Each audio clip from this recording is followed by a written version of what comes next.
Hello, Pod Smashers of the Internet, and welcome to another episode of Termite's Buzz, a weekly video game podcast where your host, me, Termite, runs through video games and trophies that I'm playing and chasing, some video game industry news of the week, and ending the show with a retro video game discussion, for which I have a new plan for the summer, and I can't wait to share it with you at the end of this episode in the retro discussion.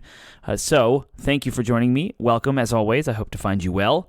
I am in the middle of a kind of down weekend. This is the weekend between all the birthdays, holidays, and vacations where we're actually home as a family, and we don't have a bunch of things going on. It's a little bit of a quieter week. Yesterday, my wife and I and kids went out to a new brewery, new to me, not a new one, Rockfish Brewing in Charlottesville, and I had a beer there. I used to be the co-host of 80-Bit Pod Smash with Penguin, and we would be where gaming goes to grab a beer, and we would always have craft beers on the show, and we would talk about them, and I missed that aspect of the show. Of course, this is Sunday morning when I'm recording it, so the buzz today is a cup of coffee that I have with me, but I had the most amazing pale ale yesterday that I have had in a very long time. It might be my favorite single beer in Charlottesville that I've had from all the breweries, and that says a lot because I've been to Devil's Backbone, I've been to Blue Mountain, Star Hill, Champion, now Rockfish, and more, Three Notched also. So out of all the breweries I've been to, and I haven't gotten them all, that was pretty good. So really, really well-balanced, full-blown pale ale, which I absolutely love, but pale ales, I feel like a lot of places will get one aspect of it right, where it's like the hops are good, or the body is good, or the color is good, but something else is lacking. So we'll have like a strong, nice hoppy flavor, but the body will be watery and weak, or they'll have like a super thick body and like a weak hop taste. But this was perfectly balanced exactly to my liking. And it's all subjective, because some people like all of the different spectrums of thick, light, color, dark, light, hoppy, sweet. It doesn't matter whatever spectrum you love. This was the perfect one for Termite, and it was just called American Pale Ale from Rockfish Brewing. So I'm very, very excited about the fact that that exists, and I will probably be seeking it out to buy more often, as I like to stock my fridge with beer. And if I ever go down the path of getting a kegerator or getting kegs, I will fight to have that beer on tap, and that will be the detriment of my health for the rest of my life. I also joined a running group. You know, those of y'all who've been following me for a long time know that I am a runner. I've been running for 10 plus years now, and I've never joined any sort of group or had any sort of coaching in my whole life. I've run 9 marathons, and I've never been coached through any of them until this year. So started a group. There's a coach. He put together a plan for me after sitting down and talking to me with a one-on-one.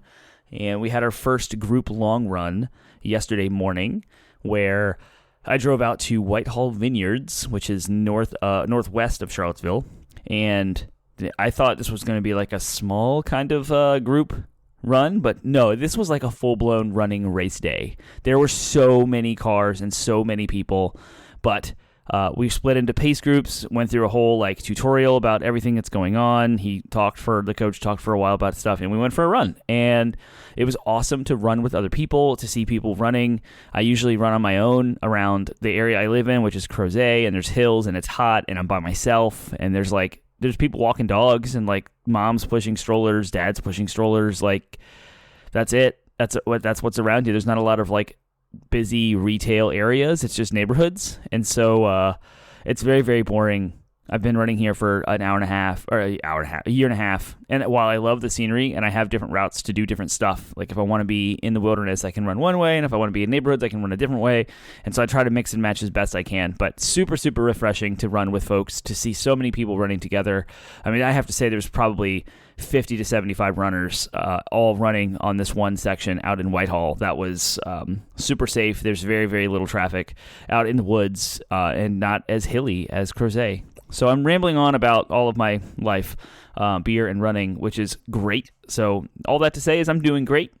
I'm doing greatly. I'm having a great time. I'm living life. It feels like summer. Summer's fully here. It's July. The heat's finally caught up. Like, we had a very mild June in Virginia, followed by a very wet end of June, which was strange. But now the heat and humidity is full circle. It's full bore. And I just got this vibe. I got this vacation vibe. Like, July is my favorite month of the year. I don't know if I've ever said that before on the show.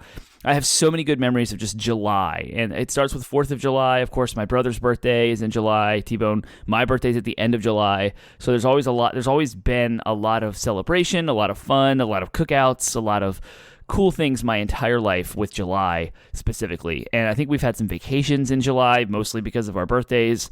And so love July. I'm feeling it. We have a pool in our community. We're like hitting the pool 3-4 times this week, sitting up there. Of course, we have beers, non-alcoholic beers, like all the different types, just chilling at the drinks and having a good time, bringing up music boxes, listening to music, talking, chatting, getting to know neighbors, kids wearing themselves out. Things just feel less busy. And that is awesome because I'm always trying to figure out how to get things less busy. And I also removed a responsibility from my life by reducing some of my responsibilities here in the community, so I should have a little bit more time to relax. I need to relax. There's just too much going on. And summertime is crazy because the kids are home. They don't have school. But I'm rambling. So, and the reason why this long introduction, beginning, prologue, whatever you want to call this, is because I'm still playing Final Fantasy 16, and that's it.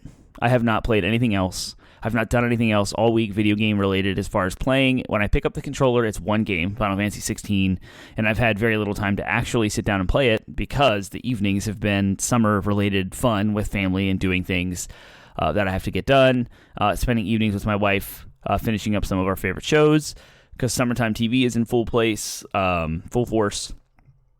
And I'm not going to get into what shows because that would make this podcast that much longer. I want to get into some things, video game stuff. And so that's what I'm playing. That's the trophies I'm doing. I'm going to play Final Fantasy 16. I'm going to follow the collectible guide, as I've said, and I will play through the game, beat it, and then I will do the Final Fantasy difficulty mode, and I will finish it, and then hopefully have a platinum by the end of it. Doing all the collectibles, doing all of the things combat-related to get the trophies.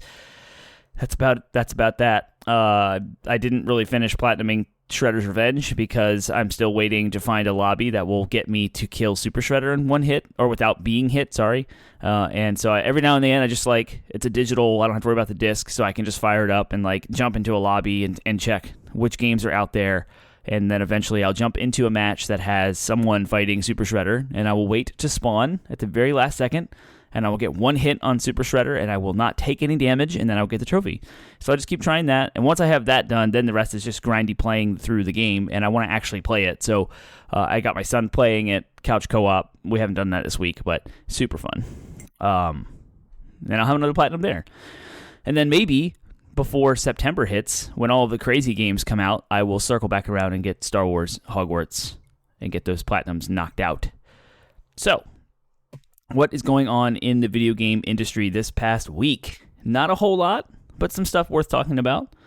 The first bit of news that I'm going to read about is Sega pulls back from blockchain gaming as crypto winter persists. Now, I don't know what influence the gaming culture has, but if you recall, 2021, 2022, there was these companies, and I'll get to them here, that were all kind of jumping on the non-fungible tokens, the NFT train, the blockchain, all of this crypto stuff. And the gaming industry went off on every platform they could. Reddit, Twitter, YouTube, their podcasts, everywhere. People were booing. They did not want this. Get it out of our games. And I don't know what influence the gaming industry itself has on the companies that were trying to do this. I think what actually pushed them over the edge is what I'll get into as to why. So, co-COO, once an advocate, now more cautious on Web 3.0 model. Now, Web 3 is apparently a technology used to describe an internet built around the blockchain. So, okay, the use of technology in Sega's ambitious game plans are now uncertain. So Sega Core, the gaming studio once regarded amongst the staunchest advocates of blockchain gaming, is pulling back from an arena devastated by the global crypto industry meltdown. That's what I think is the reason why, is the crypto industry melted down. So it's not as valuable. The company behind Sonic the Hedgehog and Yakuza will withhold its biggest franchises from third-party blockchain gaming projects to avoid devaluing its content. Co-COO Suji Utsumi told Bloomberg News. I'm reading an article from Bloomberg. It's written by Takashi Mochizuki. Sorry for butchering the name. So go check that out and give them the click. It's also shelving plans to develop its own games in that genre, at least for now, he added. The remarks from an executive who helped launch the PlayStation at Sony decades ago underscore a shift at the 60-year-old firm. Sega, along with rivals like Square Enix Holdings and Bandai Namco Holdings, previously advocated using blockchain-based technology it believes can boost the appeal of its titles. Those were the days platforms such as Axie Infinity, where gamers earn tokens by playing, were taking off. But the digital currency market collapse wiped out much of their appeal. Sega does plan to let external partners use its lesser-known Three Kingdoms and Virtual Fighter characters for NFTs. The company's intent to join the once red-hot NFT community, first announced in 2021, drew widespread criticism from gamers who viewed crypto technology as bad for the environment. That was one argument. We did an entire episode on 80-Bit Pod Smash about NFTs. You can go back through our RSS feed and you can find that episode and listen to it if you want more information about what NFTs are and the arguments against them. We were very upset about the idea of them creeping into our games. Keep them out. Utsumi was also non-committal about employing Web 3.0 technology in what Sega dubs its Super Game Initiative, which was a lineup of big-budget online multiplayer games due to roll out from 2026. We're looking into whether this technology is really going to take off in this industry after all. Sega's shifts reflects a broader cooling of the concept of Web 3. Peers such as Ubisoft Entertainment have pulled back on their investments in NFT games after drawing criticism amid low interest. Sega will still offer its lesser franchises to several blockchain games to be announced later this year and will continue to invest in related projects to the tune of hundreds of millions of yen in each case, Utsumi said. The technology remains useful, for instance, by making it possible to move characters and items between different games, he said. Longer term, Sega remains open to getting more involved as the technology matures. For the majority of people in the video game industry, what blockchain advocates say may sound a bit extreme, but that's how the first penguin has always been, Utsumi said, describing risk takers who are the first to take the plunge. We should never underestimate them. So, there you go, Penguin. You get a shout-out. Once again, you're the first to take a plunge. No, this is good. This is great. I'm glad Sega is reevaluating and pulling back, but I really do think it's just because of the collapse of that digital market. It's nowhere near as appealing as it once was, but you promised me that this will change and they will go full bore to NFTs and blockchain, Web 3.0, the moment it becomes valuable, because everything is driven by money. So take it with a grain of salt for now. It's good news. Did we win? Gaming industry folks, did we actually make a presence or make a case for ourselves and say NFTs are bad, get them out of our games, we don't want this crap? Maybe. But most likely it's because of money. So the next piece of news that I have is Xbox Game Pass got more expensive. So Darren Bonthus, I cannot say these names, I'm sorry y'all, over at GameSpot writes, Xbox Game Pass and Game Pass Ultimate are officially now more expensive. In the United States, Game Pass has increased by $1 per month to $11, while Game Pass Ultimate jumps $2 to $17 a month, up from $15. PC Game Pass, meanwhile, remains at its existing rate of $10 per month. Despite all this, it doesn't mean your options have completely dried up for getting Xbox Game Pass or Game Pass Ultimate at a discount. Right now, you can grab a 3-month subscription for Xbox Game Pass Ultimate for just $41.66. In the past, this particular subscription would cost you $45, and with the price increase now in place, paying the full price per month for 3 months would be $51. You can also snag a 1-month subscription for $13.82 at Amazon.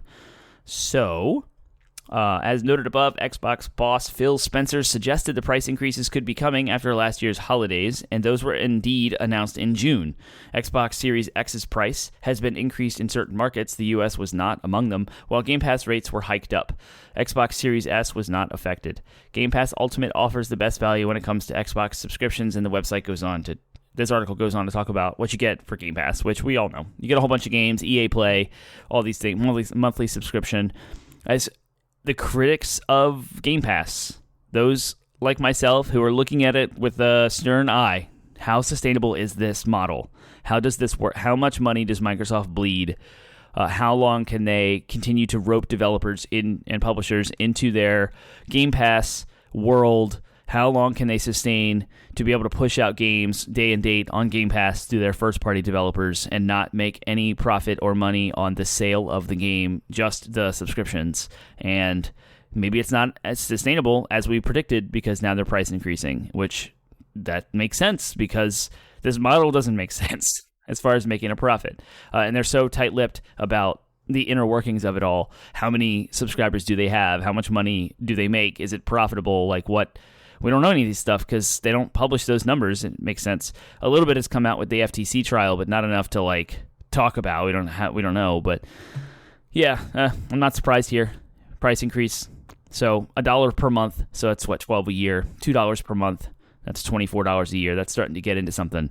Considering the Nintendo Switch online service is $50 for a full year.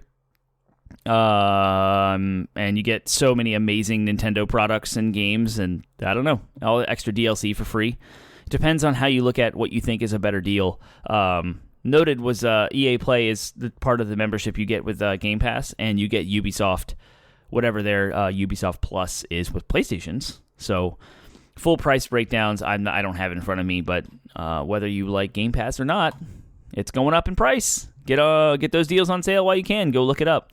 The ones that I just quoted in the article. So, next up on my list of news is Sony is expected to release a PlayStation 5 Slim later this year, priced at $399.99, according to Microsoft.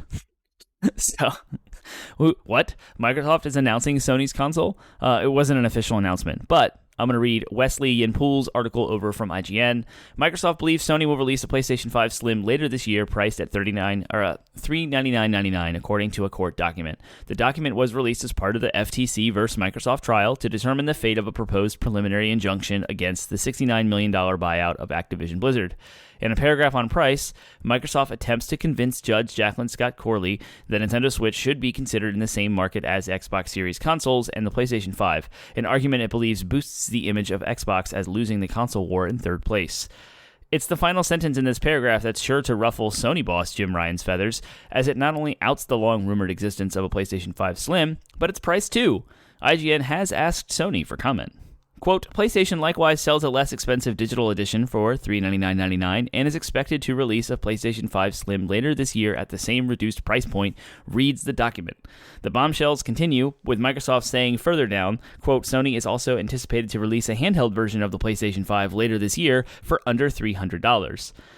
Obviously, this is in relation to Sony's announced Project Q, which is a handheld game streaming device that wirelessly connects to the PlayStation 5. Sony has yet to announce a release date or a price for that. So, yeah, PlayStation 5 Slim, we're due, right? It's 3 years into the console life cycle at the point where the turn for hardware optimization and cheaper parts are out there. You don't want to keep making the same, this is from Sony's perspective, you don't want to keep making the same hardware when you have a chance to use different materials, make a new model, slim it down, make it cheaper to produce. As the prices have changed over the last 3 years, supply chains have changed, everything's kind of back to full bore pre-pandemic, and so it makes complete sense that Sony would come out with a PlayStation 5 Slim and discount it. Now, they have this digital version priced at the $400 level, and what's going to happen to that, right? So a new PS5 Slim comes out, and that's priced at $400. Does it have a disk drive? There was also the rumor or the patent or the announcement, I don't even know, of this like external disk drive thing, like device. So maybe they just phase out the PlayStation 5 digital version and the PlayStation 5 disc versions, and they replace both of those with just the PlayStation 5 Slim, and it does not have a disk drive, and maybe they sell this disk drive on the side. That would be a very Sony move to do, a very anti-consumer, annoying, like, oh, there's only one PS5 out there, and you got to buy this disc drive to play discs on the side. I would not be surprised. I'm just speculating if that's the case. Who knows? I doubt they're going to come out with 2 new Slim models. I think we're only going to get one. So the question is, does this have a disc drive? And what is the point of the external disc drive, unless it's to just allow the digital versions that are already out there to have a drive to read discs? Who knows? Not surprised here at all. I know earlier on the Microsoft side, in June, Xbox boss Phil Spencer said he doesn't feel the imperative to release a mid-cycle Xbox console upgrade 3 years after the release of the Series S and X. Of course, I've talked ad nauseum about the mid-cycle upgrades not happening anytime soon, and the court documents, the FTC versus Microsoft documents, also revealed that they don't expect to come out with new consoles until 2028. So that's 5 more years away, and that would total an 8-year-long life cycle, and the midpoint would be 2024 next year. And so I guess if we were to see any sort of mid-cycle upgrade consoles, it would probably be like 2026. And what that would do is 2 years before a new console comes out, increase the performance of the existing one to bridge the gap for those folks who are trying to get PlayStation 6 or Xbox, whatever, games that are cross-gen, right? We saw that happen with the PlayStation 5 generation, the Xbox Series generation, having such a very, very long cross-generational period. To my criticism, I thought it was annoying because like we spent the money to buy upgraded consoles. We want games that utilize the console's potential and capabilities to their fullest, and we're not starting to see that until now, 3 years later, because of the 3 years of cross-generation overlap. Which also makes sense because the architectures have never aligned up the same. Everything is fully backwards compatible with the previous generation across all of the platforms. So not only is an Xbox Series X or S title backwards compatible from Xbox One, but most third-party games are playable on PlayStation 4, PlayStation 5, Xbox One, and Series S and X. So we have like 4 backwards compatible. Now, you can't take an Xbox game and play it on a PlayStation. I'm just saying the cross-generation there's no specific ports that are made differently for each console. Back in the Xbox 360 days and the PlayStation 3 days, each platform had to be really, really, really, really intentionally and like done to, I don't know what I'm trying to say here, but you had to like really do a lot of work to get a game to run on PlayStation 3 versus Xbox 360. There was a very, very difficult technical hurdle to get one title to run on both platforms. And so that cross-generation from the PlayStation 3 to PlayStation 4 was much more rocky and crazy because they were such different platforms, where now the PS4, PS5, and theoretically PS6 will all be the same architecture, and everything's like all backwards compatible. So the landscape on the console side is a little bit different now than it has been before, but I wouldn't expect any mid-upgrade stuff like performance boosting until like 2026. And that's like a couple years after now, which we're starting to see 30 FPS come back into the conversation with Final Fantasy 16, and who knows what the fall lineup will look like with like Assassin's Creed Mirage and other titles coming. Spider-Man 2, like, are we really going to see 60 FPS? What does the performance modes and graphics modes all look like? We'll see. We shall see. But there you go. If you haven't gotten it a PS5 yet, you can hold out just a little longer, and you could get one for $100 cheaper and get you a more optimized, probably power-friendlier console, the PlayStation 5 Slim, which apparently is coming out. So thanks, Microsoft, for the announcement. And the next news bit that I have is a kind of a small headline that made me sad, but because of my love for retro games, I thought I would talk about it.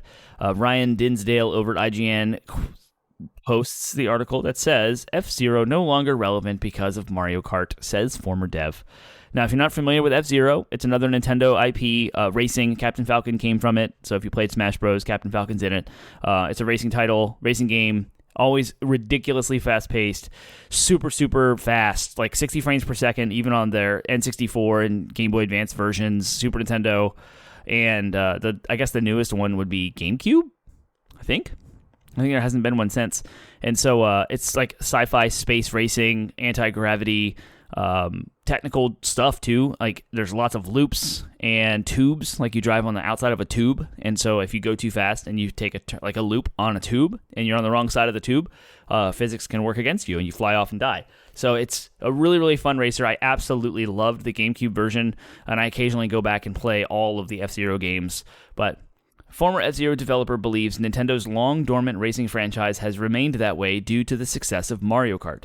Speaking to VGC, F-Zero artist and the designer behind Captain Falcon, Takaya Imamura, implied the game wouldn't be worth the risk when Mario Kart is already incredibly successful, having sold nearly 50 million copies for the Nintendo Switch as of November of 2022. If you remember last week when I reported on the success of Final Fantasy 16, Zelda Tears of the Kingdom, and its sales, Mario Kart 8 is still in the top 10 of best-selling games each month. It's crazy how long Mario Kart 8 is people are still buying it. So Imamura was asked why Nintendo games such as Star Fox get more attention than F-Zero, and he says, quote, "I think it's because Mario Kart is Nintendo's most popular racing game, and a new F-Zero would cost a fortune." He said, "My impression is that Nintendo executive Shigeru Miyamoto is very affectionate about Star Fox." The original F-Zero launched way back in 1990 and was followed up with a handful of games, the final one being F-Zero Climax in 2004. That marks almost 2 decades since fans last saw a new entry, despite Nintendo showing love to some older franchises, like the remake of Super Mario RPG, or sequels such as Luigi's Mansion 3. Nintendo hasn't completely forgotten about F-Zero, of course, ironically, making Mario Kart 8 DLC based on the classic racer, and last year released N64 game F-Zero X on the Nintendo Switch Online library. So, there you go. No F-Zero, because it's not worth it. This is where capitalism meets creation, and you don't get what you want because it costs too much money and it's too much risk. And that's that. So, obviously, Nintendo is going to diversify its genres of games portfolio. You know, they're going to make new entries in existing IP, and they're going to spread out. So why have 2 racing games that compete with each other? I mean, I clearly see a difference in audience between F-Zero and Mario Kart. They're very different racers, like Mario Kart being a cartoony racer with like weapons, special power-ups and things. Like F-Zero doesn't have weapons. You just have different stats for different cars and crazy tracks. It's more technical, but still extremely arcadey, whereas Mario Kart doesn't really feel arcadey, but has all the weapons and all of the power-ups and the drift turns and such. Mario Kart is obviously very technical too, especially if you get into tournament-level playing, but 2 very different games. I feel there's a need for both, or there's space for both, but it makes sense that Nintendo doesn't, having 2 high-budget, expensive racing IPs out there at once. They're just going to take away from each other's audience, and the combined total sales of the 2 games, you're doubling the budget, right? Why make 2 games when you can just make 1 and make all of the same money? You make a ton of money on Mario Kart, there's no reason to make F-Zero. It makes sense. Unfortunate. That's capitalism for you. And it makes me sad because I dearly love F-Zero. And maybe I'll fire up my GameCube after I record this and do a couple of races of F-Zero GX. The game's awesome. One of my favorite GameCube games. All right, so I'm going to talk about retro games now. Speaking of that, it's a good segue because GameCube is considered retro by far. I picked up a new book that is called A Year-by-Year Guide to the Best, Boldest, and Most Bizarre Games from Every Year Since 1977. And it's Video Game of the Year is the title of the book. It is written by Jordan Miner. And it's Jordan Miner's Game of the Year. It's just not publicizing all of the different awards that are already out there. This is not DICE, BAFTA, it's not Jeff Keighley's Game Awards. It's just a rundown of each and every year of gaming since 1977 from the opinion of this Jordan Miner. So I don't know who Jordan Miner is. I haven't done any research on who he is. But on the back of this book, I will read what it says about him. Jordan Miner is an entertainment and technology journalist. For years, he was senior editor at Geek.com, and he is currently an editor on the apps and gaming team at PC Mag. He has also written freelance articles for multiple prominent gaming outlets, including Kotaku, the AV Club, Paste Magazine, 148 Apps, and The Escapist. He lives in New York City. So there's a forward here by Dan Reichert. Dan Reichert being the Giant Bomb creative director at Giant Bomb and co-founder of Fire Escape Cast. I have heard his name around, especially in the kind of funny podcasting world. So they're all relevant and friends with each other and such. So yeah, this book is awesome. It kind of has the vibe of why I wanted to start podcasting in the first place, and that is like the relevancy of video games, how it's not just someone in their basement like sweating and being irresponsible. It's not laziness. It's not escapist. I mean, it can be, but it's not. It's not childish. Like video games matter in today's culture, and video games matter as an art form in the world. And this book talks about that, and it goes through the history of it, and it's awesome. So a lot of things elude me because I wasn't alive in the 70s, but the way that video games conveyed story and art when there was so little in technology, especially in the 70s, when like Superman was 3 dots, it was like blue, red, blue, and that was it. It was kind of rectangular, so it looked like it was a person laying on their stomach, and like, you had to use all of the art books, the manuals, the box art to like flesh out what you're doing. Is amazing to me. So he goes through that.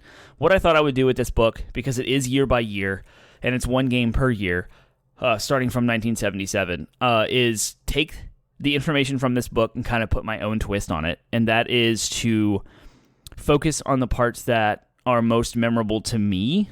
So I was born in 1986, so I thought it would be fun to start with 1986. And I'll go through 4 games each week, and I will get through, I guess, 9 weeks worth of games to talk about. And so I haven't read the articles, I haven't read this whole book yet, so I was going to go through and kind of pick out things to talk about with this each year, and that'll kind of be my retro discussion. Now, this leads through the summer, so I'll have 9 weeks is summer-ish, and also at the end of the summer, I think August or September, I'm going to be getting a huge book about the PlayStation 3, and that is a Kickstarter that I backed forever ago. It's a big, in-depth, entire tome of PlayStation 3's life. The announcements, the E3 drama, the price points, the console wars, the big PlayStation Network outage that happened in 2011, PlayStation Vita and how it affected everything, Sony strategies, as well as individual write-ups about the titles, the games themselves. I can't wait to get that book. So I think I'm going to use this as kind of a way to talk about retro games until I get that book, and then I can take a deep dive into PlayStation 3. If y'all don't like any of this and you'd rather me talk about something else in my retro gaming collection, or if you'd rather me play old games and review them, I can do that too. And we can figure it all out. So it's just build the plane as it's flying sort of thing. Please give me your thoughts, comments, questions, concerns, ideas, feedback, all that stuff. And you can do all that. Go to 80-Bit Pod Smash. There's a link tree there with links to all of our socials, including our Discord server, so you can check it all out. So without further ado, we're going to start with Game of the Year. According to this, Jordan Miner for 1986. Now, you would think that it's not... I was surprised by this pick, because I didn't realize it was 1986 when it came out. But the winner is Dragon Quest, the Japanese role-playing game of the year. Travel a fantasy land, help villages in need, and fight monsters in turn-based battles. Grow stronger as your quest continues and tackle your tougher challenges until you confront your ultimate foe, the Dragon Lord. So yeah, I never played any Dragon Quest game ever. So of course, RPGs, Japanese RPGs specifically, getting their popularity in the West has been a struggle. At this point, it's not a thing. So in 1986, taking the idea of tabletop RPGs and turning them into video games and presenting them to a Western audience and making it fun and engaging is what Dragon Quest did. I mean, it was the Dungeons and Dragons kind of popularity turned into a video game. And so, I'm going to read a little bit here. As a video game, Dragon Quest couldn't be a tale told around campfire the way tabletop RPGs are. While players had some freedom, the overall experience had to be much more authored. So if players must hear this one story, Hori wanted to ensure that it was a story worth hearing, or rather worth reading. Fortunately, Hori had the perfect background for this task. His previous game, the Portopia Serial Murder Case, was a text-driven adventure game. It was also an early example of the Japanese visual novel genre, a type of interactive fiction all about guiding players through a linear literary narrative. Hori just swapped one familiar set of tropes with another. Goodbye murder mystery, hello fairy tale. The original Dragon Quest didn't feature much of a story beyond its epic high fantasy archetypes. Defeat the evil Dragon Lord and reclaim the Sphere of Light and return peace to the land. But even having a story at all with characters and plot points conveyed through the game itself put it far past other games of the time. Besides, the first game didn't have to knock it out of the park. Now that Hori had established these gameplay systems, he could use them to tell all sorts of new stories in the future, and yet another quality token from the tabletop RPGs. Players act out countless stories in their Dungeons & Dragons campaigns, but the underlying rules remain the same. The same is true for Dragon Quest and its standalone sequels, for JRPG franchises in general.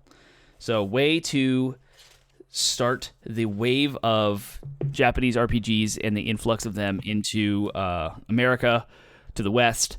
I know Dragon Quest came out and was way more popular in Japan before Final Fantasy, and it is tied to Final Fantasy's origin story, as they were tasked to create an RPG that was a competitor to Dragon Quest, Dragon Warrior, depending on what translation you have. It is an entire series of games, a franchise that has eluded me, and I've never had a chance to play any of them, but I've heard they're all amazing, and it is really cool to go back and think about back in the 80s when Dungeons & Dragons was taking off like crazy in the United States, and there was a whole satanic panic and war on it, and it was just like headlines everywhere. And to be able to take a full-blown RPG and boil it down into a an NES console game, right? Text-based adventures were out there. They were on the PC side, of course. There was like big, full-blown role-playing game things happening on the PC space, but to get something on the console, like something, because consoles were spec'd way lower, way differently at the time, even more differently than they are between PCs and consoles, way different than PCs and consoles are today. So it's cool to get that and to see that as a point of history and how foundational it was to getting more JRPGs and more companies to take the risk based on the success of Dragon Quest. So that is Dragon Quest. Sorry, I don't have more to say about the game itself because I've never played them. Some turn-based, story, defeat the Dragon Lord, right? I wonder how much I could get if I could find a copy of one and actually play through the original Nintendo version. That'd be fun. 1987, of course, the one and only The Legend of Zelda. My absolute favorite franchise. Explore the land of Hyrule as a courageous hero Link, solve puzzles, conquer dungeons, and defeat the evil Ganon to reclaim the mystical Triforce and save Princess Zelda. So what Dragon Quest did for the turn-based RPG, Legend of Zelda did for an action RPG. It brought open world exploration to consoles, which is mind-blowing for the 1980s. For as constrained as the Nintendo was, what you could do with it. A map that you had to draw yourself to explore, because every time you died, you'd be brought right back to the center. And there was no direction. There was no go here first, go here next. And there was very little text, very little dialogue. Pretty much what we love about Breath of the Wild and Tears of the Kingdom today, where you're just dropped into a big open world and told to go explore, go in any order you would like, is the fully realized version of what the original Zelda was trying to do. It was extremely ambitious. It was awesome. And I've heard so many tales of people, adults that are slightly older than me, who have stayed up way too late trying to map out The Legend of Zelda. And granted, there was an order to the dungeons because of the items you got in the dungeons. You needed them to unlock the next one. So you couldn't, go out of order. Well, I think you could stumble in there, but you wouldn't be able to get very far. And so it's kind of like a maze where you have the freedom to explore, but there's clearly one correct path to go through the game. Very much like a maze. But each dungeon had its own layout and map, and then the main overworld had a map. And this was just unheard of in the console game space. Just like Super Mario Brothers revolutionized the side-scrolling platformer with how it constantly scrolled versus screen-by-screen scrolling. So it didn't have to load in a new background. It just went. Legend of Zelda did the same thing for mapping. 8 dungeons, all had screen-by-screen maps, and then the overworld had its own big giant map, and there was all these upgrades, these items, hidden stuff that was not even part of the main path that you could go get. Just absolutely legendary for 1987. And the game came out in 1986, so I don't know why he put this as 1987's Game of the Year, but I'll read a little bit of the snippet here just to give him some... So that was all me, right? I know all about Zelda.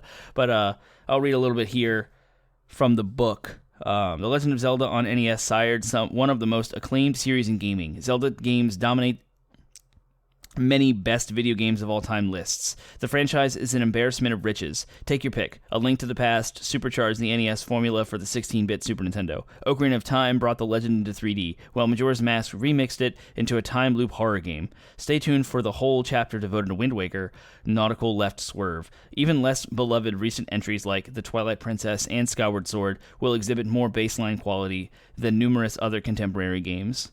As beloved as all these games are, though, some fans insist that they don't quite live up to the original. These games sent Link to stunning locations throughout the history of Hyrule and challenged players to solve even more ingenious dungeon puzzles, like soaring through a sea of clouds on your giant bird before rearranging an entire temple to shift where its water flows. But these later Zelda games also doubled down on plot and linear solutions in a way that shifted their design away from the original's focus on open-ended exploration. This isn't an inherently bad thing. Sometimes the only way to guarantee players get the best experience is to take away some of their freedom. And it's not like the original Zelda didn't also subtly guide players towards making the choices the game wanted them to make at certain times. That was another thing, was about the level design and how it guided players organically without using directions, texts, arrows, etc. It was just the structure of this thing is shaped a certain way that you're going to go around it in this direction, and you're going to have this weapon that will interact with this thing. Tears of the Kingdom is the perfect example of that, because there's so many things laid around. It's there happens to be a some tires and a thing I can make a wagon out of laying right here. I should probably use this to solve this puzzle. And so you put it all together and you're like, oh, yep, that was what they wanted me to do. And there's nothing telling you to do that. It's just like, it just happens to be. It's like environmental storytelling, but it's like environmental guiding the player. So yeah, good stuff. Legend of Zelda took off, obviously, as it's my single favorite franchise, favorite games, period. It's wild because my favorite game is still Final Fantasy VII, but Zelda is it. Every time there's a Zelda, it's like the world stops, and I go play Zelda for a while, and that's what happened with Tears of the Kingdom. I can't wait for more. Give me more Zelda. All right, the third game that I will talk about, 1988, Mega Man 2, the sequel of the year. Run and jump through imaginative mechanical levels and square off against the deadly robot masters to gain their signature weapons.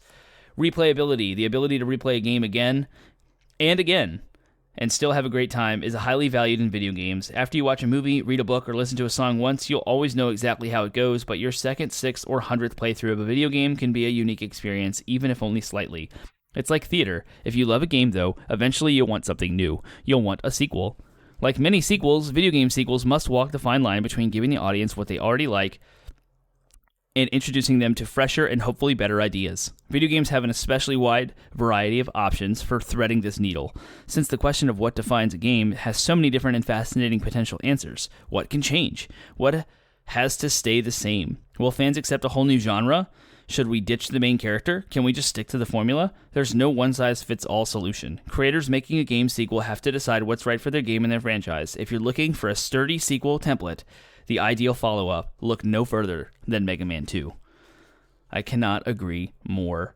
After the NES got its first wave of big hits, developers got to work making sequels. By 1988, we already had Castlevania 2, Super Mario Bros. 2, and Zelda 2, Adventure of Link. The Adventure of Link. Fans of these franchises couldn't wait to dive back to their favorite game worlds. However, these three examples in particular, what you thought you were getting probably didn't line up with reality. In Castlevania 2, you still whip monsters and try to stop Dracula once and for all, but instead of traveling through a single punishing castle, you travel the whole countryside, complete with tedious backtracking and nonsensical clues told to you by villagers. Super Mario 2 isn't really a sequel to Mario. The game is Doki Doki Panic, which they reskinned. We know that.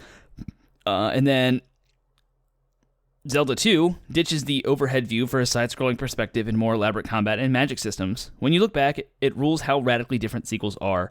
Their new ideas genuinely changed their series for the better. Still, you couldn't blame anyone who played the original games for feeling perplexed by these genre-hopping follow-ups. So enter Mega Man 2. They just needed to upgrade it. So it was released in 87, the first Mega Man. Of course, this is the follow-up, Mega Man 2. It acknowledged the first one and how good it was. The original had already had a lot of great stuff going for it. And it did it all the same but better. Better level design, more diverse bosses you could pick. And that was the magic of Mega Man, is you can go in any order you want. And there is an order for like weaknesses, because you get the boss's abilities as your own. And that was super unique to Mega Man. It's how it stood out from other platformers that were similar, like Castlevania and Mario, all side-scrolling platforming games. And you even had like Kirby and stuff. But what stood out with Mega Man specifically was ridiculously challenging platforming, like razor sharp. Like you had to be such a good player, and you had to study those levels, and you were meant to die over and over and over again. If anything, this is like the original Dark Souls, like Nintendo hard game was Mega Man and Mega Man 2, and all of the Mega Man sequels after that. But Mega Man 2 was more of the first one. It, like I just said, it had like a little bit better level design, a little bit more dynamic boss battles, and cooler weapons. The music was also fire and amazing and foundational to video game soundtracks. You can still go listen to that music all the time. I do. I love the Mega Man 2 soundtrack. I have played Mega Man 2 a bunch. And of the NES Mega Mans, I believe 2 is probably my favorite. And it was foundational to producing what we see Mega Man like today. Of course, we have the entire Mega Man X. We have Mega Man 0. And all the legacy collections are coming out now and kind of trying to codify or capture, collect, make permanent all of the Mega Man stuff. I mean, the franchise is huge, so good for Capcom for doing that. But back in 1988, the Mega Man 2, a sequel unlike any other, and the book put it beautifully about how all the other sequels were changing stuff too much, but Mega Man 2 stayed the course and made a great game even better, and continued on through whatever 6 things happened after that. And for my fourth and final game that I will talk about for today, because we started with 1986, the year I was born, and we're going through 1989, that gives me 4 games. Sim City, the utopia of the year. Become an urban planning god as you strive to create the perfect town. Place buildings, pave roads, survive a natural disaster or two. The only thing holding you back is your imagination and city budget. Fantasies don't have to be fantastical. Sure, sometimes you want to do something impossible, like fight aliens or travel through time or learn magic, but there are plenty of exciting things you can technically do today, right here on planet Earth. They're just so dangerous or expensive or inconvenient that they might as well be impossible. Fortunately, video games don't discriminate when it comes to making dreams come true. There's no real-world task too boring, weird, or niche to turn into the endlessly enjoyable game. Video games can be the real world, but better. With SimCity, you construct that better world yourself. In 1980s, PC gaming market hummed along with its own distinct slice of the video game industry, with an energy all on its own compared to its arcade or console counterparts. In the UK, young gamers flocked to the original 8-bit home computers like the ZX Spectrum and the Commodore 64 instead of the NES. American designer Will Wright began a long and fruitful relationship with PC gaming when he realized his first game, Raid on Bungling Bay, on the Commodore 64 in 1984. This top-down shooter, where players controlled aircraft to bomb enemy factories, received strong reviews and earned Wright enough cash and clout to make something new.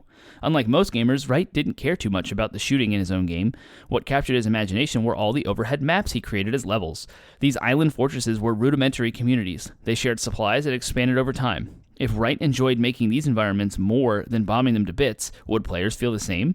For his follow-up project, Wright expanded his level editor into a full-on town-building experience called SimCity. SimCity's smash success spawned an entire empire of sim PC games from Maxis and others. Turn any wacky hobby into a new PC game by sticking the word sim in front of it. Raise an ant colony in Sim Ant, run your own sim farm, navigate the US healthcare system with Sim Health. These are all real. Build theme parks or perform surgery, purposefully awkwardly comedy physics. If you want to simulate managing a football team, running a video game development studio, or spraying dirty houses with high-powered hose, there's a game for you. Meanwhile, SimCity received all sorts of sequels and expansion packs, adding new content. 2013's SimCity reboot may have been a big disappointment thanks to buggy servers and a pointless persistent online connection requirement, but it did reveal that countless players cared enough about SimCity to be excited in the first place after all these years. I don't know about y'all, but I absolutely adored SimCity. I didn't play it until I think it was SimCity 2000 on the PC, which was a couple of sequels later. I'm not super familiar with the franchise, but wow, what a revolutionary way to use video games to do something entirely different, right? In the 80s, in 1988, we had nothing but action games and fantastical things, explosions, shooting, we had some racing, but nothing ever brought it back to a focus of any sort of simulation of Earth, maybe except for like some very early flight simulators. But this was like a mainstream PC game, SimCity, Will Wright, awesome. And it kind of the foundation for The Sims, which is like the longest lasting, still relevant franchise today that has its roots back to it. But as the book alluded to, we have like Power Wash Simulator, and we have like Farming Simulator, and all the different Football Manager Simulator. It's just crazy. I love SimCity. I love building cities. I've always wanted to try to like make a perfectly good city, and it's so difficult because the variables the game throws at you, and the stuff is random, so every single city is different. You can never do the same thing twice. There'll always be some random natural disaster, or you've messed up the way the roads are, and that affects like the residential or commercial areas. They can't develop as nice, so you don't have as much taxes, or like there's all these random number generators behind the scenes that dictate some of the luck that you have. So it's kind of a luck-based, but you have to strategize to carve your best path, and super, super fun. I know that the console ports of SimCity were fun for the time because it brought that to the consoles, which is nice. I know the Super Nintendo SimCity specifically, I think it's a pretty valuable game. So if you have that, go check it out. Yeah, this kind of makes me want to install the 2013 reboot, which I loved. They said it was a disappointment, but I got every dollar value out of it that I could. I didn't mind the online connected stuff. It was kind of weird, but sure. I thought the editor was innovative, and I thought it was fluid and fun, and they had some really cool like futuristic stuff with drones and lots of weird solar energy type stuff, and you could like talk deep dive into the manufacturing and like how you're manufacturing resources and having to share them with the broader internet, and how you could like buy resources for your city off of neighboring towns, and the prices would change based on the market, and the market was the reason for the online connected stuff. It was like there's this whole economy going on with every single player in the world, and I thought that was pretty cool in a way to simulate like global economies and globalization. So that was pretty fun. All of that from SimCity, but it's just fun to like plan a city out, you know, like over here's the fun retail section, over here's the housing, over here's the commercial stuff, and like where do you put the plant, like the processing plant, so that pollution and garbage collection don't like negatively impact, you know, what's the water supply, do you have enough electricity, and all these things that you have to think about as you're planning and building your city. It's always appealing to me, and I haven't played one in a very long time, but I have played Planet Coaster when the PlayStation 5 come out. It was close to launch, maybe a year after. I loved the theme park sims, right? Roller Coaster Tycoon, like doing the same thing essentially, but with a theme park. I've always thought was super fun. And I think a new game, Park Beyond, just came out that didn't review very well. But so I love retro games. I love seeing where we've come from. I love seeing the foundation of gaming in general. It's a good site, a good lens back in time in the 80s. Kind of give you some context about each title. Let me know how that whole segment went. Too much reading, not enough Termite, or vice versa. Maybe I should scrap the whole thing. I want to do this for 8 more weeks to get up to 2023, or 2022 rather, so we're in 1988, and I can do the thing. This is a little bit different than the Game of the Year, or Best Games of All Time list that Penguin and I went through, because this is just one game per year instead of like trying to talk about everything. So maybe a little overlap there. I don't know if it's overdone, not enough. Let me know. I need feedback. I need to know how the show is going, what you want to hear, and you can do all of that at 80bitpodsmash.com, 80bitpodsmash.com, and I look forward to seeing you all for another week. So thank you for joining me, and I'll see you next week.